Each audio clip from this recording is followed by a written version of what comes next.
Hola, bueno, pues aquí estamos otra vez, dispuestos a resolver un examen completo de selectividad y en este caso vamos a irnos al mes de septiembre de 2017, el examen que pusieron en Andalucía en la opción B. Yo voy a hacerlo en orden. Yo sé que quizá tenga más interés el ver los problemas, pero bueno, como este vídeo lo podéis poner en el punto que queráis, pues vais al punto donde esté el problema que queráis ver y así no tenéis que, si no queréis, que tragaros el vídeo. Ya sabéis que estos vídeos duran tranquilamente hora y media, ¿eh? Es el tiempo que tenéis para hacer el examen. Claro, yo lo podría hacer en mucho menos tiempo, pero tardo más porque voy explicándolo a medida que lo hago y voy escribiendo. Entonces, claro, invierto toda esa cantidad de tiempo. Bien, vamos a empezar por la formulación. Empezamos por el cloruro de amonio. Ya sabéis que cuando tenéis una sal de amonio, el amonio se refieren ellos a este catión, que es el NH4 con una carga positiva. El ion amonio es como si fuera un metal con un estado de oxidación +1, como si fuera un ion sodio, para entenderlo. Por lo tanto, en el caso de las sales se comporta como un metal más. Como es un cloruro, viene del ácido clorhídrico. La cuestión sería, al ácido clorhídrico le quito el hidrógeno y lo sustituyo por el ion amonio. Y aquí le pondría la valencia del ion amonio, pero como es 1, lo dejo como está. Esa es la fórmula del cloruro de amonio, que podéis encontrar también cualquier sal donde el amonio actuaría como ion positivo. De todos los ácidos que tienen fósforo, quizá el más importante es el ácido fosfórico, que en la nomenclatura clásica también se llamaba ácido ortofosfórico. El ácido fosfórico es el H3PO4.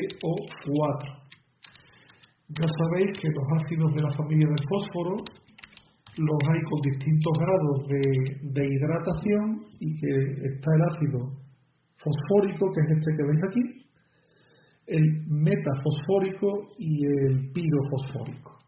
Conviene que lo repaséis en los apuntes de formulación.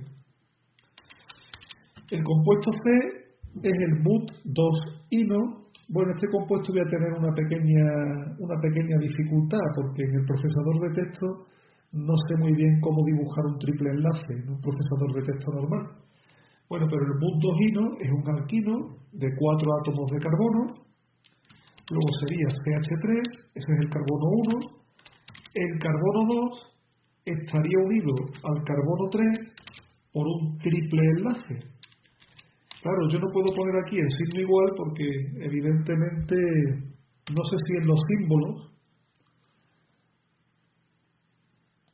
para insertar un carácter especial, mirad, aquí lo tengo, digamos 3 barras, ¿no? Aquí estaría, el triple enlace está entre el carbono 2 y el 3, por eso es el but2-ino, y aquí tendríamos el resto de la cadena, ya sabéis que son 4 átomos de carbono. Y ahí tenemos el but2-ino, que es un alquino. Vale. El B, ojo con ese, porque ese dióxido de calcio os puede parecer un óxido, pero no es un óxido. Fijaos bien en la fórmula.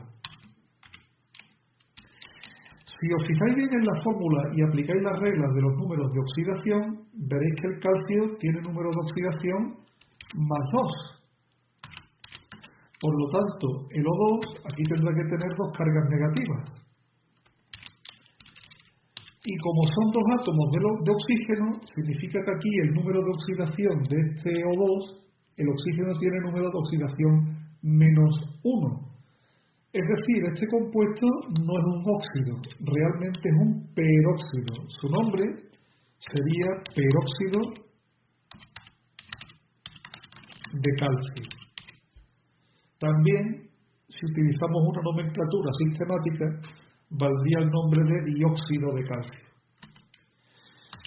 El compuesto E es una sal, como podéis ver, esta sal es un nitrito, ¿vale? Y en este caso es el nitrito de cobre 2. Ya sabéis que el cobre suele adoptar estados de oxidación 1 y 2. Por eso, como tiene dos estados de oxidación comunes, hay que especificarlo en números romanos. Y el último, que está aquí como cortadillo, ¿verdad? Es un éster, ¿vale? Voy a poner aquí la fórmula completa, CH3, COO, CH3. Bueno, pues este compuesto de aquí es un éster. Ya sabéis que los ésteres son derivados de la reacción de condensación entre un ácido y un alcohol.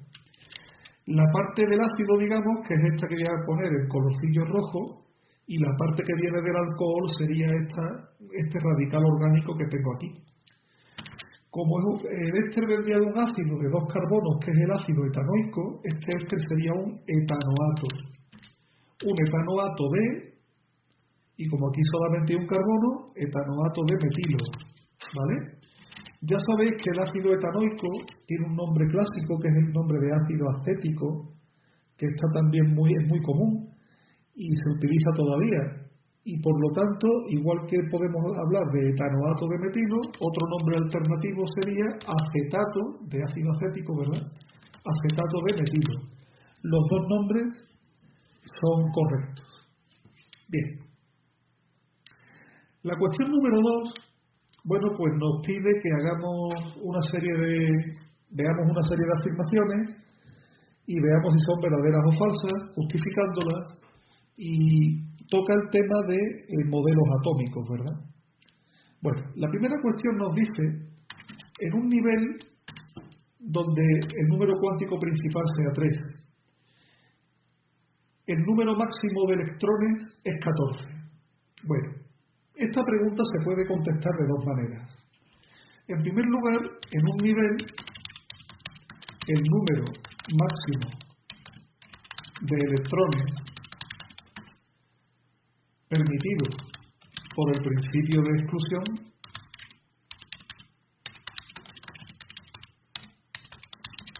es de número de electrones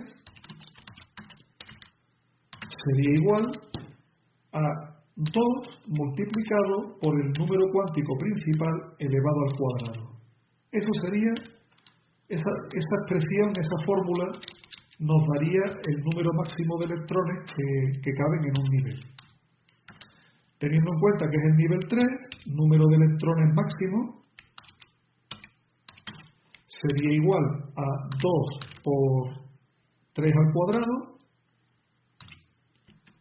y eso es igual a 2 por 9, 18. Lo que significa que esta afirmación es falsa.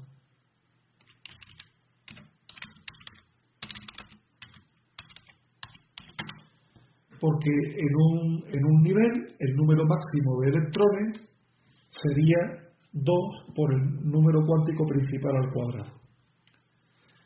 Pero esta respuesta a mí la verdad es que no me gusta mucho, porque realmente este tipo de fórmula, bueno, pues sí, se utiliza, pero realmente a mí no me gusta utilizar fórmulas así de una manera un tanto arbitraria, ¿verdad? Entonces, otra manera de responder, es verdad que es más larga, que es, veamos qué combinaciones de números cuánticos permite el principio de exclusión de Pauli. Claro, veréis, si n es igual a 3, ¿verdad? Si n es igual a 3, el número cuántico principal L, ¿cuántas posibilidades tenemos? Pues el número cuántico principal L podría ser 0, podría ser el número cuántico principal L, podría ser 1, y el número cuántico principal L podría ser 2. Ya sabéis que el número cuántico principal L puede valer desde 0 hasta n-1. Ahora, si el número cuántico principal L vale 0, ¿qué posibilidades tiene el número cuántico principal n? Bueno, pues si L vale 0, L solo puede valer 0. Esto correspondería a orbitales del tipo 3s, porque ya sabéis que si el número cuántico L vale 0, se trata de un orbital S. Si el número cuántico principal vale 1, el número cuántico magnético puede valer. Vamos a ver, lo ponemos por aquí. El número cuántico magnético puede valer -1, puede valer 0 o puede valer 1. Hay 3 combinaciones posibles, ¿verdad? Y estas 3 combinaciones corresponderían a un orbital de tipo 3p. Y finalmente, si el número cuántico L vale 2, el número cuántico magnético M podría ser -2, podría ser -1, podría ser 0, podría ser 1 o podría ser 2. Estas 5 posibilidades corresponden a los orbitales de tipo 3d. Es decir, las combinaciones nos ofrecen un total de 9 orbitales. Un orbital S, 3 orbitales de tipo 3p y 5 orbitales de tipo 3d. Como en cada orbital podría haber hasta 2 electrones, son 9 orbitales por 2 electrones cada uno, 18 electrones en total. Veis que esta respuesta es bastante más larga que utilizar la formulita, pero por lo menos con esta respuesta estamos dejando claro que sabemos perfectamente de lo que estamos hablando, ¿de acuerdo? Y entonces, bueno, pues sería una manera bastante más completa de contestar. Yo si tuviera que contestar, si fuera un examen al que yo me tuviera que enfrentar y tuviera que contestarlo, yo lo contestaría de esta manera. Pero bueno, eso cada uno que lo haga como vea conveniente, ¿vale? Bien, vamos al apartado B de esta cuestión. El apartado B me dice que si en un subnivel 3p se sitúan 3 electrones, habrá un electrón desapareado. Bueno, esta respuesta es falsa, pero vamos a razonarla y la justificamos. Para comprenderlo mejor, haremos una representación de cajas del orbital 3p. ¿De acuerdo? Ya sabéis cómo son las representaciones de cajas.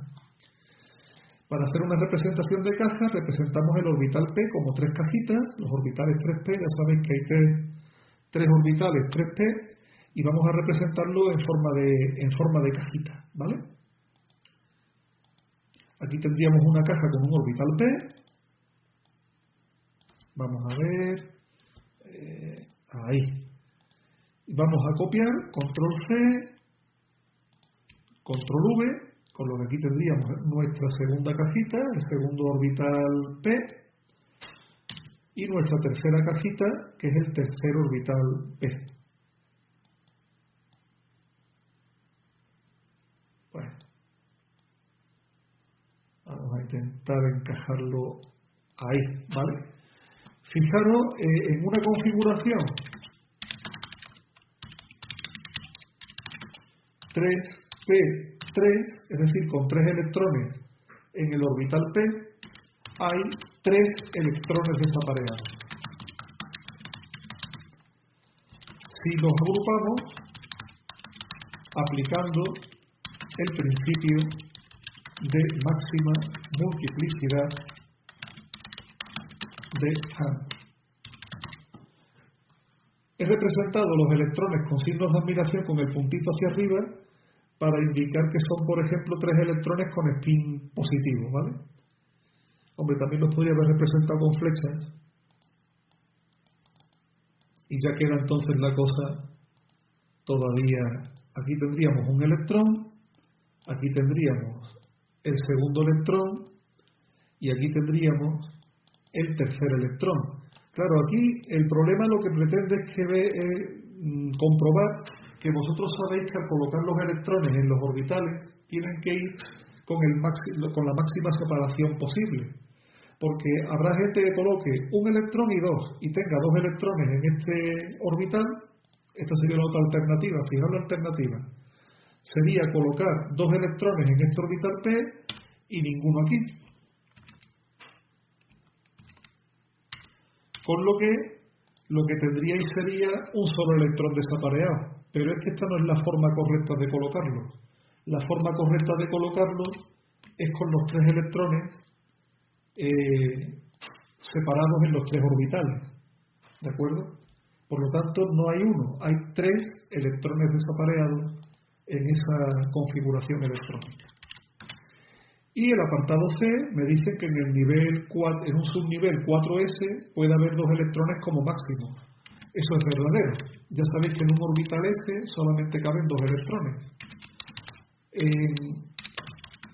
En 4S solo puede haber 2 electrones con las siguientes combinaciones de números cuánticos. Voy a poner incluso las combinaciones, aunque la cuestión no me la pide, porque queda incluso más completa la respuesta, ¿no? 4S, número cuántico principal 4, número cuántico secundario, orbitales S, 0. Si el número cuántico secundario es 0, el número cuántico magnético es también 0, y el spin del primer electrón pues sería más un medio, sería el spin del primer electrón. Y el segundo electrón, la segunda posibilidad, pues sería 4, 0, 0, menos un medio. Y ya no existen más combinaciones posibles, por lo que efectivamente caben solamente 2 electrones en el subnivel. Y ya hemos terminado la cuestión número 2, que es una cuestión que ya habéis visto que no es compleja. La cuestión número 3, pues es una cuestión teórica sobre tipos de enlace, ¿no? Y de fuerzas intermoleculares, por lo que estoy viendo. La primera pregunta pregunta si el metanol tiene un punto de ebullición más alto que el metano. Pues mirad, tanto el metanol como el metano son compuestos covalentes moleculares. En el metanol, entre sus moléculas, se establecen fuerzas intermoleculares por puente de hidrógeno.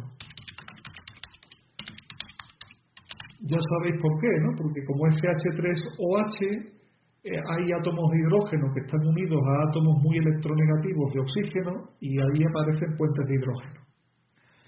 En cambio, entre las moléculas de metano, las fuerzas de interacción son más débiles. Fuerzas de Van der Waals, ¿vale? Por eso, el punto de ebullición del metanol es más alto. Las moléculas están más atraídas, les cuesta más trabajo separarse, punto de ebullición más alto. La pregunta B: ¿tiene el cloruro de potasio un punto de fusión mayor que el cloro? La respuesta es verdadero o sí. El cloruro de potasio es un compuesto iónico. Estos compuestos tienen puntos de fusión altos. porque en ellos los iones forman redes donde están atraídos entre sí. El cloro es un compuesto covalente formado por moléculas apolares. Fijaros que el cloro es un compuesto donde el enlace covalente es un enlace de tipo homonuclear, ¿verdad?, entre dos átomos iguales, y por lo tanto las moléculas de cloro son apolares. Las fuerzas de cohesión entre las moléculas son del tipo dipolo instantáneo, dipolo inducido, lo que llamábamos fuerzas de London, ¿vale? Fuerzas de London, que era un tipo especial de fuerza de Van der Waals. Por eso el punto de fusión del cloruro de potasio es mucho mayor que el del cloro. Y ya hemos terminado, hemos resuelto esta cuestión, ¿vale? Y nos queda el tercer apartado de la cuestión teórica. ¿Cuál de estas sustancias es soluble en agua? ¿Tetracloruro de carbono o cloruro de potasio? El tetracloruro de carbono es un compuesto covalente apolar. Bueno, un compuesto covalente formado por moléculas apolares, mientras que el KCl es un compuesto iónico.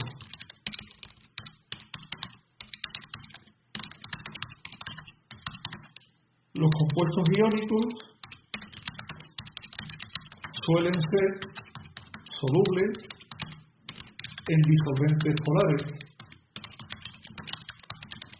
Por lo tanto, será probablemente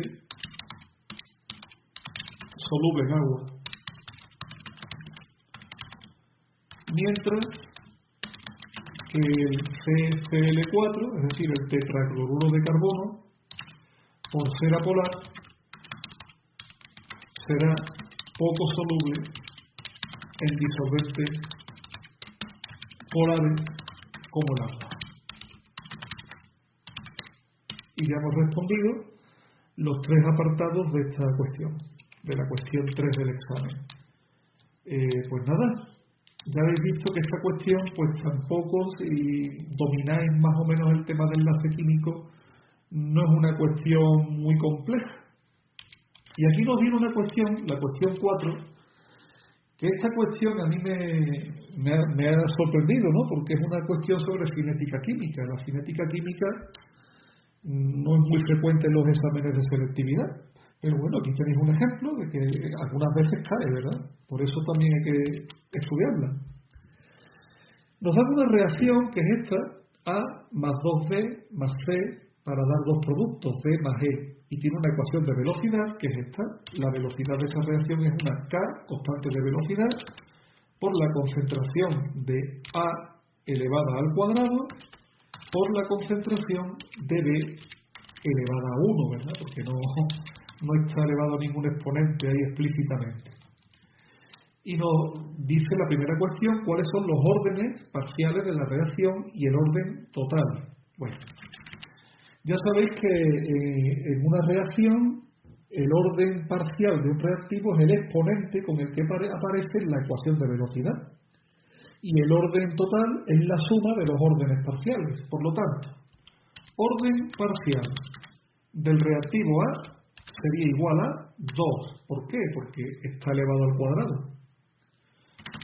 El orden parcial del reactivo B sería igual a 1. Y algunos estarán pensando, bueno, ya está, hemos terminado, vamos a calcular el total. No hemos terminado.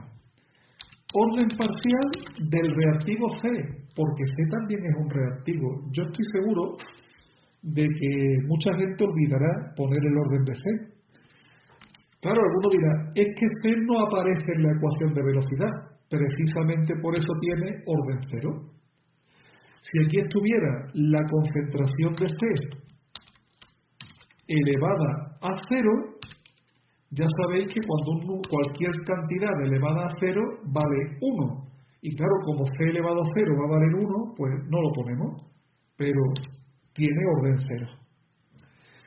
El orden total, como sabéis, orden total es simplemente la suma de los órdenes parciales, luego sería 1 más 2, es decir, el orden total es 3.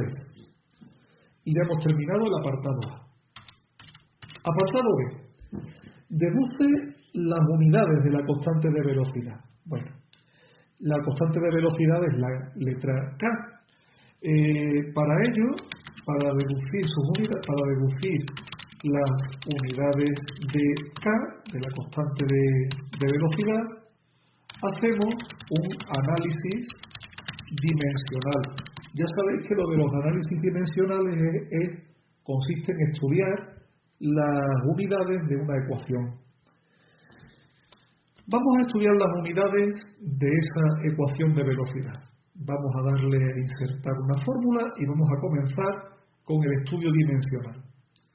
Mira, la ecuación es la siguiente. Velocidad. Ya sabéis que la velocidad en una reacción química se mide en mol por litro elevado a menos 1 por segundo elevado a menos 1. Voy a poner el litro en mayúscula, con L mayúscula, para que se aprecie un poquito mejor. De todas maneras, para hacer este problema, yo creo que lo vais a entender mucho mejor si la unidad la expreso así. Mol dividido por litro y segundo. Y ya, yo creo que de esta manera entendéis mejor cómo está hecha la unidad. Las unidades de velocidad son mol dividido por litro y por segundo, siempre, en todas las reacciones químicas. Eso es igual a las unidades de K. Para indicar que algo lo que estamos hablando son de sus unidades, lo solemos poner entre corchetes, por la concentración de A elevado al cuadrado. Bueno,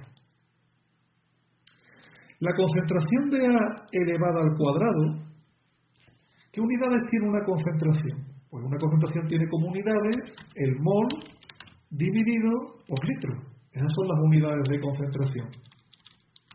Elevada al cuadrado.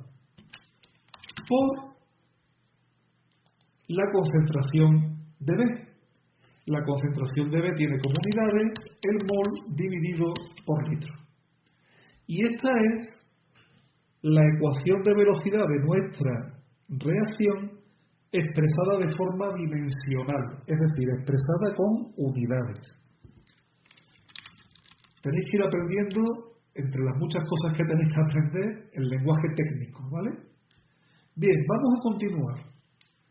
Voy a simplificar un poquito la ecuación, porque claro, mol por litro al cuadrado por mol partido litro, pues sería lógicamente mol por litro elevado al cubo. Y lo voy a simplificar todavía más, porque lo voy a quitar los paréntesis directamente y voy a poner que eso es mol elevado al cubo dividido por litro elevado al cubo. Y ya he simplificado un poquito mi ecuación, ¿vale? Y ahora, para saber qué unidades tiene K, lo único que tengo que hacer es despejar K y ya tendré las unidades. Si yo despejo K, es un despeje que se hace como en una ecuación normal. Fijaos lo que tengo. K es igual a mol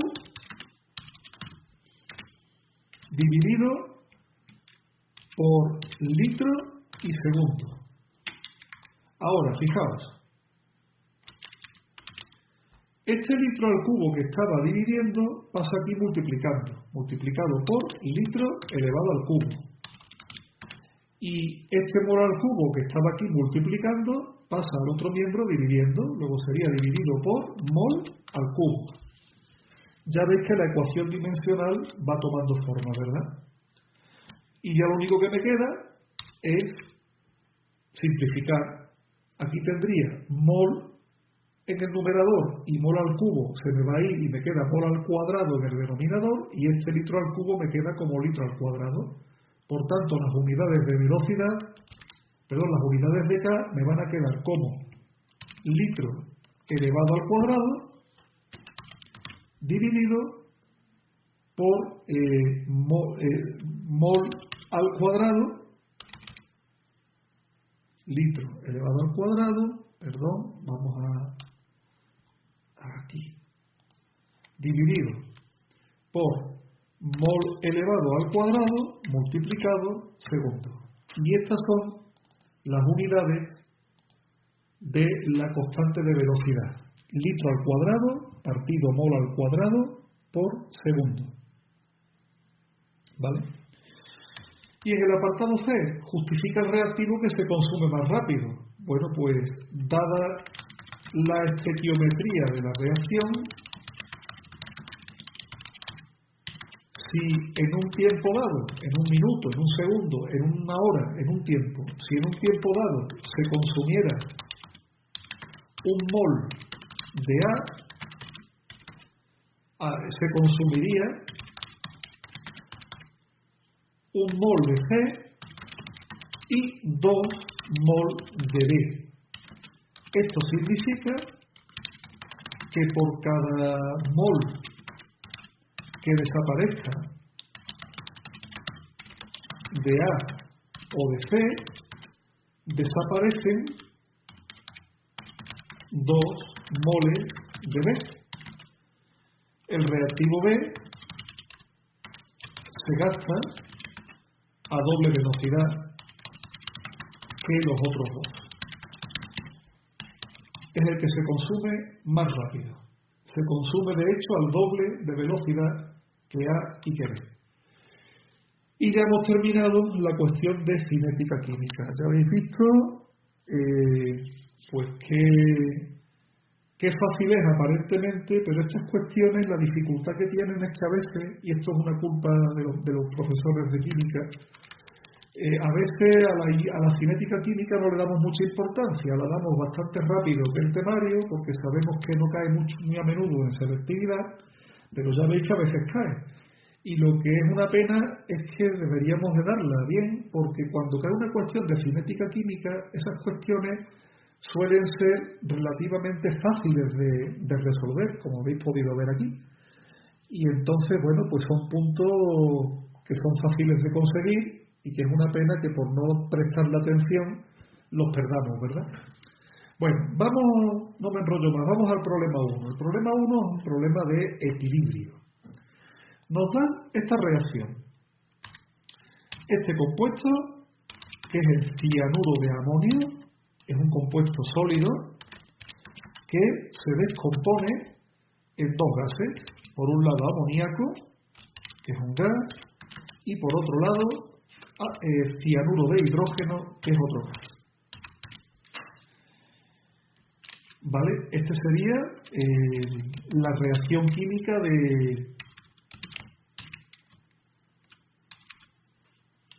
del equilibrio. Me dicen que en un recipiente que tiene 2 litros de volumen, donde previamente se ha hecho el vacío, es decir, al principio no hay nada, se introduce una cierta cantidad de este sólido, de cianuro de amonio. Cuando se alcanza el equilibrio a una temperatura de 11 grados centígrados, la presión dentro del recipiente es de 0,3 atmósferas. Y me pide que calcule en primer lugar los valores de las constantes de equilibrio K sub C y K sub P, y en segundo lugar la cantidad en gramos de cianuro de amonio máxima que se puede descomponer a 11 grados en un recipiente de 2 litros. Bueno, vamos a empezar. Como me va a hacer falta después, aunque si vosotros no os dierais cuenta de este detalle, no os preocupéis, porque llegará un momento en que os va a hacer falta, voy a calcular la masa molecular del cianuro de amonio. Es algo que voy a necesitar, y como lo voy a necesitar, ¿Por qué me he dado cuenta de que lo voy a necesitar? Porque me preguntan la cantidad en gramos del cianuro de sodio. Entonces, en los cálculos en gramos, pues lo normal es que haya que ver la masa molecular. La masa molecular sería 14 por 2 más el hidrógeno 1 por 4 más el carbono, que son 12, ¿vale? Bueno, mirad lo que he descubierto de la calculadora, que me permite hacer una pantalla grandecilla ahí, ¿verdad? Está gracioso. Bueno, pues sería 14 por 2, que son 28, más 1 por 4, que serían otros 4, 32, más 12, a mí me saldría, creo yo que 44 gramos mol. Esto sería 44 gramos por mol, creo que es la masa molecular del cianuro de amonio. Dicho esto, este es el equilibrio, que además está ajustado, no tocamos para nada el ajuste, ya sabéis que en los problemas de equilibrio químico mejor no tocar el ajuste, y lo primero que voy a hacer es escribir las fórmulas de las constantes de equilibrio, porque como me piden K sub C y K sub P, yo voy a escribir las dos. La constante de equilibrio en función de las concentraciones, como sabéis, ¿cuál sería? Concentración de los productos, ¿verdad? Tendríamos la concentración de amoníaco multiplicada por la concentración de cianuro de hidrógeno. Y claro, ahora estaréis diciendo dividido, ¿no?, por la concentración de cianuro de amonio. Pues no se divide, por una sencilla razón. El cianuro de amonio es un sólido y ya sabéis que las especies químicas que están en fase sólida no se ponen en la constante de equilibrio. Es decir, si uno empieza el problema poniendo aquí en el denominador de la constante de equilibrio la concentración de cianuro de amonio, ya estaría mal.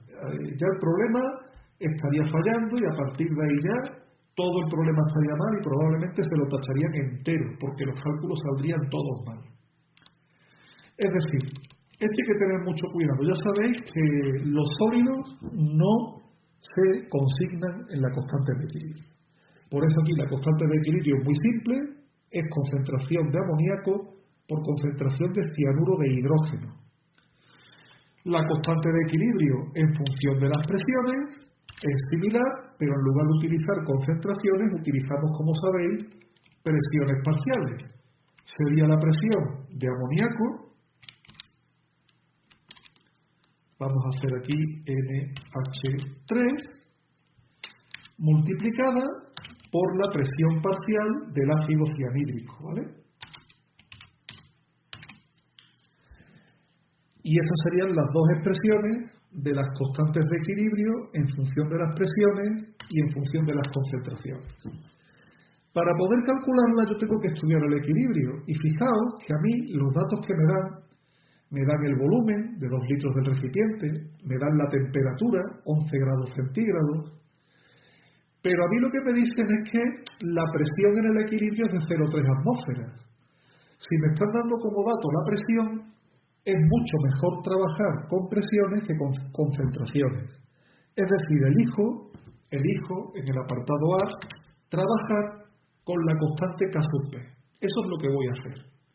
Y voy a hacer una tabla de equilibrio que no va a estar basada en concentraciones, sino que estará basada en presiones parciales. Fijaos atentamente en cómo sería esa tabla de equilibrio, ¿vale? Es muy importante. Vamos a insertar una tabla y esa tabla va a tener 1, 2, 3 columnas, 1, 2, 3, 4 y 5 filas. Esta va a ser mi tabla. Vamos a ver, ya sabéis que la primera columna es para poner qué cantidades tengo inicialmente, qué cantidades se gastan, qué cantidades se forman y qué cantidades me quedan en el equilibrio, ¿vale? Y aquí en las columnas pondré las sustancias químicas que aparecen en la constante. Es decir, pondré presión parcial de amoníaco y aquí en esta columna pondré la presión parcial de HCN. Recordad que estamos trabajando con presiones, no con concentraciones. De hecho, este problema sale bastante más complicado matemáticamente si trabajáis con concentraciones. Salir sale, que lo sepáis, pero sale más difícil. Inicialmente, ¿qué es lo que tengo? Hombre, si me dicen que el recipiente está vacío y que introduzco cianuro de amonio, vale, pero no sé qué cantidad introduzco de cianuro de amonio y la verdad es que a mí la cantidad de cianuro de amonio me da exactamente igual porque no aparece en la tabla. De presión de amoníaco tendré 0 y de presión de ácido cianhídrico tendré 0. ¿Quién se gasta? Vamos a ver si el equilibrio va hacia el lado derecho y no hay ni amoníaco ni ácido cianhídrico, pues no se pueden gastar, luego se gasta 0 de cada uno. ¿Qué cantidad se forma? Ya sabéis que eso me lo da la estequiometría de la reacción. Se forma una cantidad X de amoníaco, se forma una cantidad X exactamente igual de ácido cianhídrico. Y en el equilibrio tendré X atmósferas de amoníaco y X atmósferas de ácido cianhídrico. Ahora bien, si yo utilizo la ecuación de la K sub P para calcularla, ¿qué es lo que me va a pasar? Pues lo que vais a ver ahora mismo. Me va a pasar que K sub P es igual a la presión del NH3 por la presión del HCN y esto va a ser X multiplicado por X, o lo que es lo mismo, X al cuadrado. Y me va a quedar una ecuación preciosa que es K sub P igual a X elevado al cuadrado. Mirad qué ecuación más sencilla, más bonita. Qué lástima que no se pueda resolver porque tiene dos incógnitas, porque no sé lo que vale X y tampoco sé lo que vale K sub P. Aparentemente he llegado a un callejón sin salida, pero que no cunda el pánico, porque hay un dato que todavía no lo he utilizado. Y el dato que me daban era que la presión en el equilibrio es de 0,3 atmósferas. Esta presión es la presión total. Bueno, pues la presión total en equilibrio son 0,3 atmósferas. Esas 0,3 atmósferas en el equilibrio es la presión total, es decir, es la presión que hace el amoníaco y el cianuro de hidrógeno al mismo tiempo. Luego esa presión será la presión que hace el amoníaco más la presión que hace el ácido cianhídrico. 0,3 sería igual a X más X, es decir, es igual a 2X. Y de aquí es fácil deducir que X tiene que ser igual a 0,3 dividido por 2, que es 0,15 atmósferas. Voy a hacerlo, no haría falta, pero bueno. 0,3 entre 2, pues son 0,15 atmósferas. Y como ya tengo el valor de X, pues nada, al tener el valor de X puedo volver aquí atrás y ya tendría el valor de la constante K sub P. Simplemente K sub P sería igual a 0,15 al cuadrado, que si no me equivoco me parece que sale algo así como 0,0225. Pero bueno, vamos a hacerlo con la calculadora y así nos ahorramos esto. 0,15 elevado al cuadrado sería 0,0225. Vale, pues perfecto. No voy a poner la unidad, ya sabéis que hay un convenio que las constantes de equilibrio, aunque tienen unidades, pues no se ponen. ¿Por qué? Pues porque cada constante de equilibrio tiene una unidad propia que depende de la estequiometría de la reacción. Y entonces, pues para no tener que poner una unidad diferente cada vez, pues no se pone ninguna. Si yo quisiera haber puesto la unidad de esta constante de equilibrio, como es presión por presión, atmósfera por atmósfera, la unidad sería atmósferas al cuadrado. Pero insisto, no se suelen poner las unidades. Bueno, y para terminar el apartado A, pues nos preguntaban, estoy viendo yo aquí, que la casa UP sale 0,231, a mí me sale 0,0225. La solución no es la que ponía el problema, pero, estoy repasando los cálculos y yo no le veo a los cálculos ningún fallo. No voy a perder tiempo porque si no el vídeo se nos alarga, pero yo sinceramente pienso que esta solución que nos ofrece aquí el problema tiene que haber habido algún error y no es. La solución yo creo que es 0,0225. De todas maneras, como los vídeos de YouTube, voy a subir este vídeo a mi canal, permiten comentarios, pues si encontráis donde me he equivocado, pues con mucho gusto me lo decís, ¿no? Y a mí esas cosas la verdad es que no me molestan, todo lo contrario. Si cometo un error y me lo indican, pues mejor para mí, porque así me di cuenta de fallos que después ya no vuelvo a cometer. Bueno, tengo que calcular, vamos a suponer que mi solución es la buena, tengo que calcular la constante K sub C. Ya sabéis que hay una relación entre K sub P y K sub C. Esa relación se puede escribir así. Vamos a ver. K sub C es igual a K sub P multiplicado por la constante de los gases, por la temperatura, todo eso elevado a menos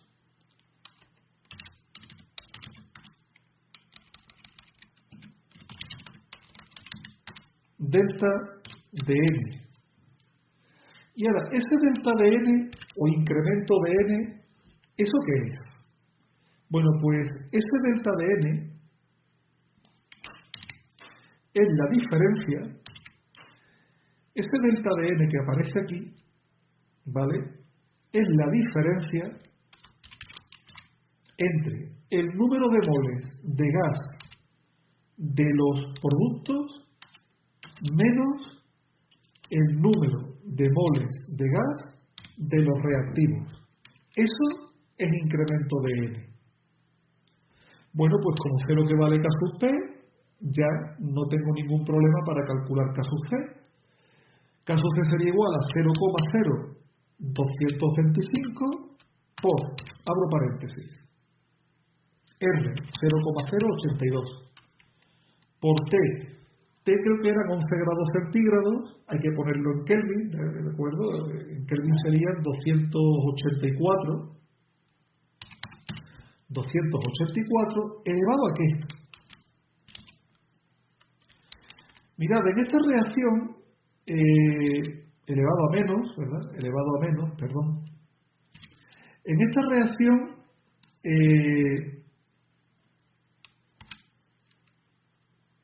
el número de moles de gas de los reactivos es 2. Un mol de ácido cianhídrico y un mol de amoníaco.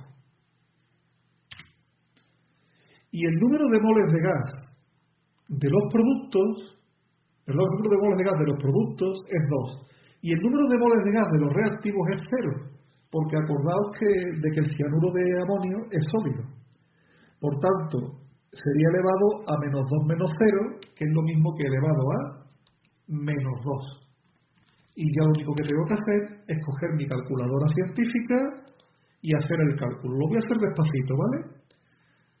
0, ya sabéis que estas calculadoras, una de las ventajas que tienen es que yo puedo expresar los cálculos prácticamente como lo estoy haciendo en el papel, ¿verdad? Sería 0,0225 por, abro un paréntesis y pongo 0,082 por la temperatura, que hemos visto que eran 284, cierro el paréntesis y lo elevo a menos 2. Le haría signo igual y obtengo el resultado directo, que como podéis ver es 4,15 por 10 elevado a menos 5. 4,15 por 10 elevado a menos 5.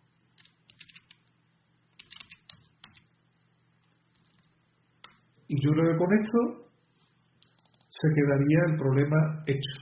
El apartado A, por lo menos. De nuevo, para la constante K sub C, aunque tiene unidades, de hecho sería molar al cuadrado, porque sería concentración por concentración, molar por molar, molar al cuadrado, pero insisto, no se suele poner la unidad de la constante de equilibrio, ¿vale? Ya hemos calculado K sub C y K sub P, y la verdad es que la pregunta B, el apartado B de este problema, a mí me ha dejado un poco sorprendido, ¿verdad? A mí me ha dejado un poco sorprendido porque digo, bueno, la cantidad máxima en gramos que se puede descomponer a 11 grados, cantidad máxima. Bueno, para calcular la cantidad, pues vamos a aplicar directamente la estequiometría. Fijaos que en el equilibrio, yo tenía que la presión parcial de uno de los dos gases, por ejemplo, la presión parcial del amoníaco, que era la misma que la presión parcial del ácido cianhídrico, del HCN, bueno, pues esta presión era 0,15 atmósferas. Ese era el dato, ¿no? En el equilibrio yo tenía esa presión. Bueno, como sé la presión de los productos, puedo calcular el número de moles de producto utilizando la ecuación de los gases ideales. Es decir, voy a pasar ese volumen a número de moles. La ecuación de los gases ideales, ya sabéis que es P por V igual a N por R y por T. Bueno, pues 0,15 atmósferas multiplicado por el volumen. Recordad que el volumen del matraz era 2 litros. Y esto es igual al número de moles, que no lo sé, por 0,082 por 284, que era la temperatura, 11 grados centígrados. De aquí despejo el número de moles de amoníaco, por poner un ejemplo, ¿no? Número de moles de amoníaco. Bueno, pues el número de moles de amoníaco sería igual. Vamos a calcularlo. Sería 0,15, bueno, 0. 0,15 multiplicado por 2 me da 0,3 dividido, paréntesis, 0,082 por 284, ¿vale? Y despejo así el número de moles que tengo de amoníaco o de ácido cianhídrico. Y me salen 0,0128 moles, ¿no? 0,013 moles. 0,013 mol de amoníaco. De acuerdo con la estequiometría de la reacción, para que se produzcan 0,013 moles de amoníaco, se tienen que haber descompuesto 0,013 moles de cianuro de amonio. Para que se produzcan 0,013 mol de amoníaco, deben haberse descompuesto 0,013 mol de cianuro de amonio. Pues nada, como ya sé la cantidad mol de cianuro de amonio, pues de ahí saco la masa de cianuro de amonio. Así de una manera así de simple. Número de moles de cianuro de amonio, NH4CN, es igual a la masa del cianuro de amonio dividida por su masa molecular. ¿Veis cómo me hacía falta la masa molecular, que la calculé como hace un siglo? El número de moles es 0,013, es igual a la masa dividida por la masa molecular, que ya ni me acuerdo del tiempo que hace que la calculé, que parecía que nos salía 44, ¿no? 14 por 2, 24, 14 por 2, 28, perdón, 28 y 4, 32 y 12, 44. Bueno, pues dividido por 44. Y el resultado sería despejar la masa, y la masa me saldría 0,013 multiplicada por 44. Pues ya está, lo hacemos. 0,013 multiplicado por 44, 0,572 gramos.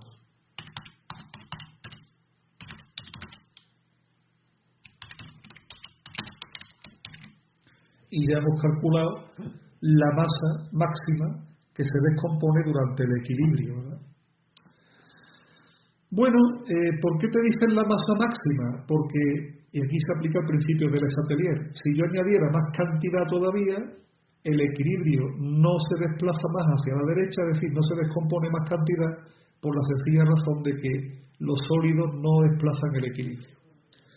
Y con esto habríamos terminado el problema. Las soluciones, por ejemplo, ahí me salen 0,572 y aquí me salen 2,92. Las soluciones no concuerdan y yo insisto, yo no veo dónde he cometido el fallo de cálculo, ¿vale? Bueno, pues si alguno de vosotros lo ve, cuando vea este vídeo en YouTube, pues de verdad que le estaré agradecido si me dice, oye Manuel, pues el fallo estaba en que se te ha olvidado esto, que has despejado mal aquí, en fin, cualquier historia de esta. Pero como son cálculos tan sencillos, pues la verdad es que yo no termino de ver dónde me he podido equivocar. Bueno, que ya estamos casi rozando la hora de grabación, vámonos al último problema, a ver si lo terminamos prontito. El último problema es de mis preferidos, es un problema de electrólisis, de aplicación directa de las leyes de Faraday, y bueno, pues un problema muy simple. El problema nos dice que tenemos cloruro de litio fundido, es decir, tenemos este compuesto químico, cloruro de litio en estado líquido, está fundido, ¿verdad? Y que ese cloruro de litio se va a convertir en litio metálico más cloro gaseoso. Veis, se produce cloro gaseoso y litio sólido. Esta es una reacción de electrólisis, ¿verdad? Voy a ajustarla así. Esto es una reacción de electrólisis pura y dura con una reacción redox, una reacción de reducción en el cátodo y una reacción de oxidación en el ánodo. Voy a escribir las dos reacciones que ocurren en la electrólisis. La reacción de oxidación, que es la que tiene lugar en el ánodo de la célula electrolítica, es la oxidación del cloro, el ion cloro menos, el ion cloruro, pierde un electrón, pierde electrones y se convierte en cloro. Voy a ajustar esta reacción, es muy sencilla de ajustar. Como aquí a la derecha tengo dos átomos de cloro, pongo aquí un 2, ya está ajustada en masa. Y claro, para ajustar en carga, como aquí tengo dos cargas negativas y aquí tengo 0, tendría que sumar más 2 electrones. Lo que pasa es que ya sabéis que yo prefiero poner los electrones siempre en el primer miembro de la semirreacción y los pasaría restando y ya está. ¿Por qué? Porque claro, como aquí los electrones están restando, pues ya eso me indica que es la reacción de oxidación. Los iones cloruro en el ánodo se oxidan produciendo cloro gaseoso. Por otro lado, la reacción de reducción, que es la reacción del cátodo, de la célula galvánica, electrolítica. Las galvánicas son todo lo contrario. En las galvánicas, en lugar de nosotros suministrar electricidad para producir la reacción, es al revés. La reacción se produce espontáneamente y produce electricidad. De todas maneras, en las pilas galvánicas y en las celdas electrolíticas, siempre la oxidación en el ánodo y la reducción en el cátodo. No sé si recordáis esa regla mnemotécnica que es un poco tonta, sí, pero bueno, que nos ayuda a recordar. La palabra oxidación y la palabra ánodo empiezan por vocal, la palabra reducción y la palabra cátodo empiezan por consonante. Entonces es muy fácil asociar oxidación ánodo, reducción cátodo, y así no nos olvidamos nunca ni nos confundimos. Bueno, en el cátodo yo tengo iones de litio que proceden de la sal, y esos iones de litio se reducen y se convierten en litio metálico, litio sólido. Aquí la reacción es muy facilita de ajustar, porque claro, la masa ya está ajustada, ¿no? Un átomo de litio a la izquierda, un átomo de litio a la derecha, y simplemente más un electrón. Es una reducción, como podéis observar. Bien, en una célula electrolítica se suelen aplicar las reglas de Faraday, y las reglas de Faraday se traducen o se plasman en una fórmula que tenéis que conocer, y esa fórmula nos dice que la masa de una especie química que se produce en un electrodo es igual a la intensidad de corriente multiplicada por el tiempo en segundos, multiplicada por la masa atómica o molecular de la especie química. Yo voy a poner aquí masa fórmula, ¿vale? Y así cubro la masa atómica y la molecular. Dividido por Z, donde Z es el número de electrones de la semirreacción, por F, donde F ya sabéis que es el número de Faraday, que además nos lo dan como dato en el problema. Bien, apartado A, me preguntan qué intensidad de corriente necesitaré para descomponer 15 gramos de cloruro de litio en 2 horas. Bueno, voy a calcular la masa fórmula del cloruro de litio.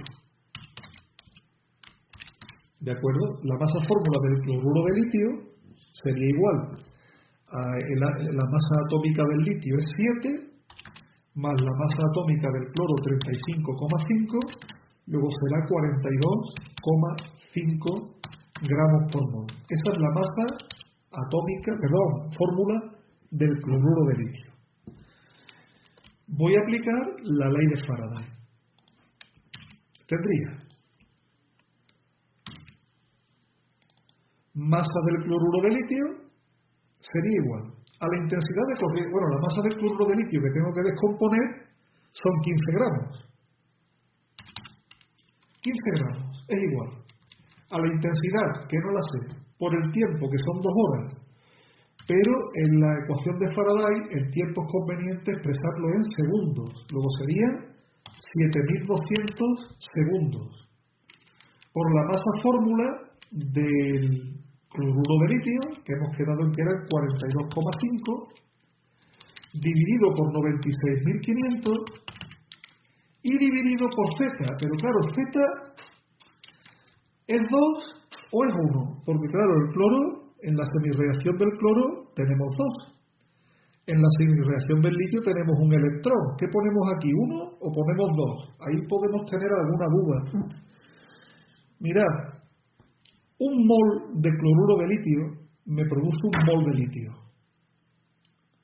Para producir un mol de litio necesito un electrón. Por lo tanto, Z tendría que ser igual a 1.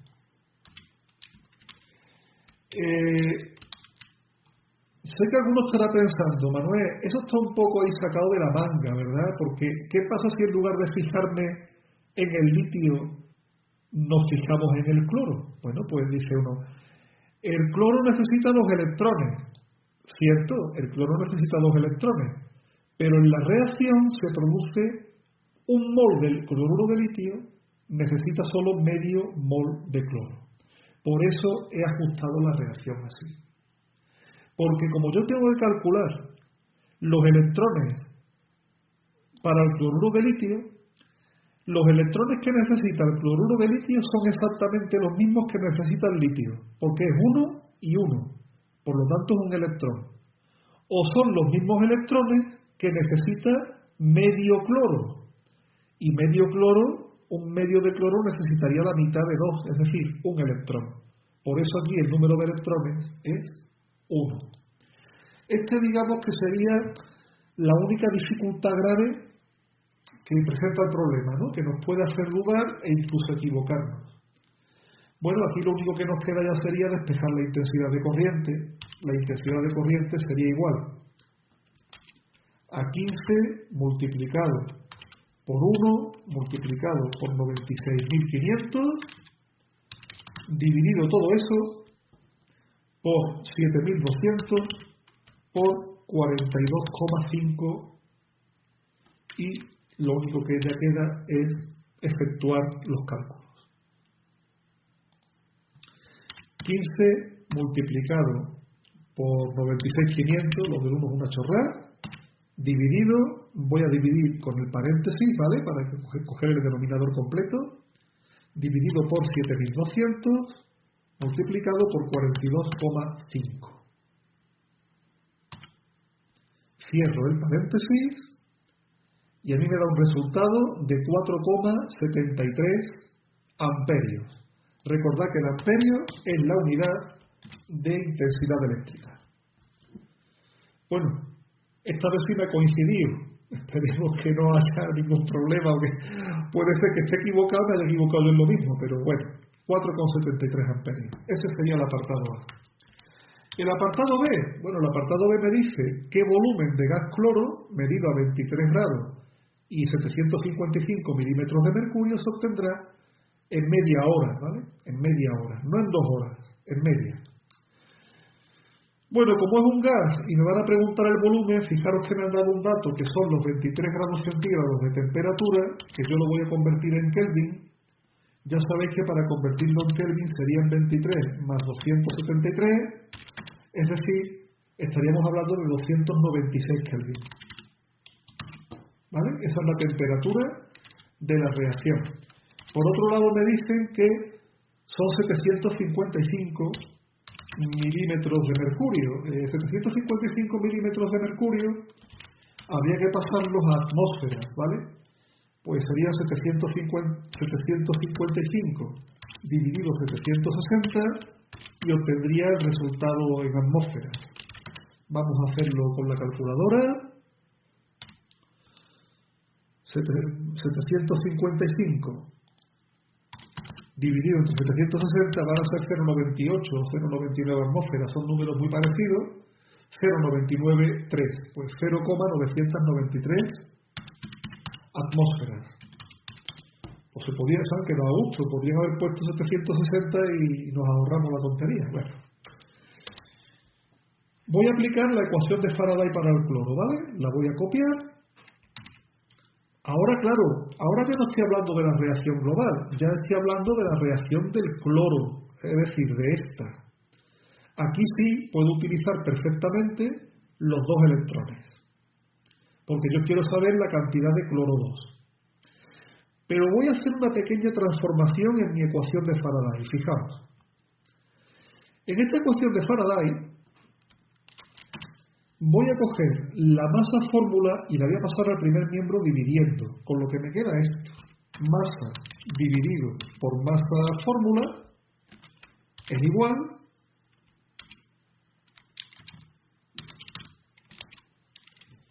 ¿a qué? A I multiplicado por T dividido por Z multiplicado por F. Si os estáis preguntando ¿para qué he hecho este movimiento, verdad, de pasar aquí la MF dividiendo? Fijaos bien aquí. Masa dividido por masa fórmula, ¿a qué es igual? Al número de moles. Es decir, he transformado mi ecuación de Faraday en esto. Número de moles es igual a esto. ¿Por qué lo he hecho? Porque como el cloro es un gas, y voy a aplicar la ecuación de los gases perfectos, la ecuación de los gases perfectos es P por V igual a N por F por T. Voy a necesitar el número de moles. Bueno, pues directamente hago mi ecuación de Faraday así y hago mi número de moles. Si yo hubiera dejado la ecuación de Faraday como estaba en un principio, habría calculado la masa del cloro, pero después para calcular el volumen, pues hubiera tenido que calcular el número de moles, dividiendo la masa por la masa molecular, y así calcular la masa molecular del cloro. Es decir, hubiera sido un poquito más largo. E incluso vamos a ser un poquito más malintencionados. Imaginaos que me ponen un problema con ley de Faraday y no me dan las masas atómicas. Y tengo que calcular el número de moles y no tengo la masa atómica. ¿Cómo lo calculo yo el número de moles sin la MF? Pues pasando aquí la MF dividiendo, con lo que se me queda en el número de moles ya no me hace falta. Bien, bueno, pues el número de moles de gas cloro sería la intensidad, que se supone que es la misma del problema anterior, 4,73, multiplicado por el tiempo, como ahora es media hora, son 1800 segundos, ya no son 7200, hay que estar atentos. ¿Dividido por qué? Yo ya no estoy hablando de la reacción global del litio, ¿no? Donde el cloruro de litio tiene los mismos moles que el litio, por eso me interesaba un electrón. Ahora estoy hablando directamente de la fabricación de cloro. Y en la reacción del cloro, cada mol de cloro necesita 2 electrones. Por tanto, aquí Z vale 2 por 96.500. Y, bueno, pues esto me da el número de moles de cloro. Número de moles de cloro sería 4,73 por 1800 dividido, paréntesis, 2 por 96.500, cierro paréntesis. Y resultado es 0,044 moles. Moles de cloro. Como a mí lo que me preguntan es el volumen de cloro, bueno, pues aplico la ecuación de los gases ideales y ya hemos terminado el problema. P por V igual a N por R por T. La presión era 0,993 por el volumen, que lo ignoro, es igual al número de moles, 0,044 por 0,082 por la temperatura, que eran 23 grados, 296 Kelvin. Bueno, pues ya está. Volumen es igual y hago ya mi cálculo. No voy a molestar ni en despejarlo porque vosotros ya sabéis hacerlo. Pues 0,044 por 0,082 por 296 dividido por 0,993. Resultado, 1,07, 1,08 litros de cloro. Que ya no sé yo si me habrá dado lo mismo o si no, bueno, 1,075, 1,08. Y nada, hasta aquí el control de selectividad que se pusieron en la opción B en septiembre del 17. Un control interesante porque tiene una pregunta de cinética química y tiene una pregunta de aplicación de leyes de Faraday. Bueno, pues un saludo y hasta pronto.